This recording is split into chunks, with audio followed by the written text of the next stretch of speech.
Hello, I'm Pastor Jess Horsley, pastor of ministries here at Platte Woods Church.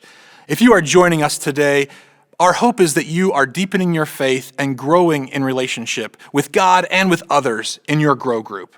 This week we start a new series, Walk Lightly. During this series, we will explore what it means to be caretakers and stewards of God's creation, of planet Earth. We're going to talk a little bit about what it means to receive the gift of God's creation. We're going to talk about the realities of the situation that we live in, the impact that we humans have on God's creation, and the hope that we have now and in the future.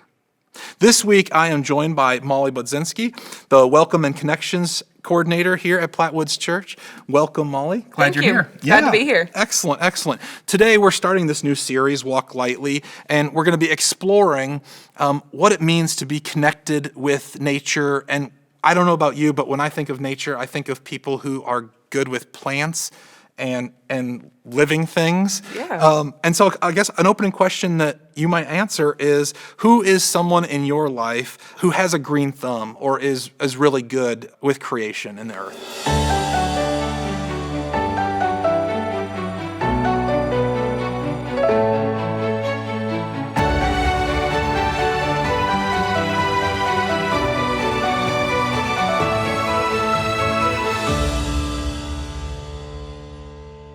Yeah, well, to be honest, a lot of people on staff, we actually have discussions about like the plants we have and hoping to feel participatory in it.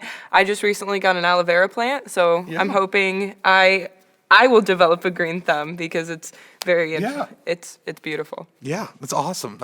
I am not a green thumb, and so I'm married to a person who has a degree in agronomy, though, so I stay away from the plants. Yeah, best you can do. Be supportive. That's right. Be supportive. That's right.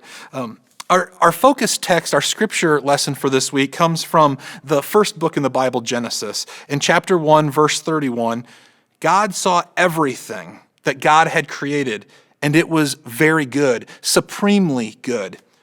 There was evening and there was morning, the sixth day.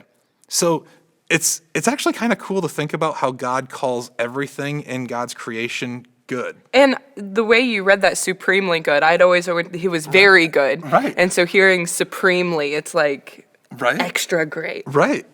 And I think of the name brand Supreme, right? Like the clothing brand. So like thinking about the world being labeled with Supreme, like that's pretty awesome. I used to be a manager at Papa John's, and so I think of like Supreme Pizza, which we had to treat like extra special. Right. So just that word like really sticks out to me. Right. That's great. Considering this and what we're expanding and exploring over this new series, what are 3 things that you're thankful for in God's creation, in nature?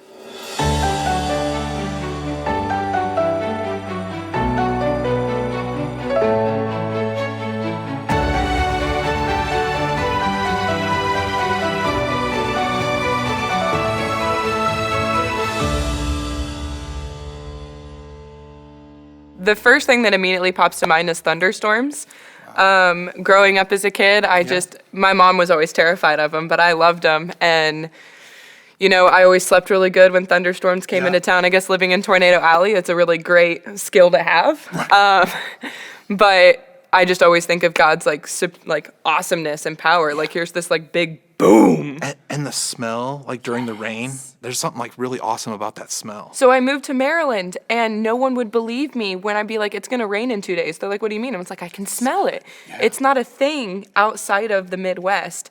Yeah. The second thing that comes to mind is rainbows. I've had a few spiritual moments where I was like really down low and I saw a rainbow and remembered God's promise and how God like used creation and this beauty as a promise to us. I think that's awesome. And then lastly, sunflowers. They are my absolute favorite, and one of the things I love about them is when the sun isn't out, they turn towards each other. And so just that like common theme that you see of like God's amazingness and love and pouring out into each other, just shown throughout nature. That's amazing. I've never heard that about sunflowers. They turn towards each other. That's amazing. Yeah. Yeah, they're like in community together. Mm-hmm. Yeah. What is a favorite way for you to connect with nature and connect with God in nature?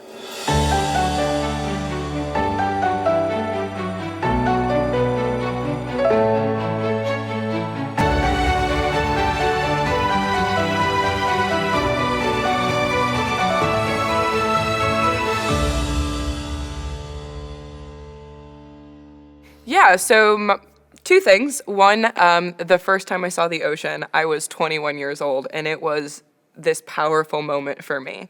And so, like, every time I'm around water of some form, even just a lake, it's like, wow. Yeah. And then the second one would be fairy houses. In college, a group of friends and I would go on nature walks and would find like dried up flowers or things, and we would make little fairy houses or fairy scenes, which was, I think, really awesome. Yeah, I've seen those around in some areas in some neighborhoods, and people have like the little hollow inside a tree, and they'll like build it out and put like small, like just little trinkets and pine cones and flowers and stuff. Our goal was to make like these huge, like elaborate scenes. Like my favorite one was this lake scene I made, but our rule was amongst our friends is the only thing that you can use that you didn't find is hot glue. So that's the only way to keep it together. So everything was something we found. Yeah. So I thought that's really cool. Yeah, awesome. Well, Molly, thank you so much for joining us this week. We look forward to you continuing to connect here through your Grow group, continuing to deepen your faith with God and to grow your relationship with others. Be sure to check in with each other this week, to pray for each other, and to come back here again as we continue our series, Walk Lightly. We'll see you soon.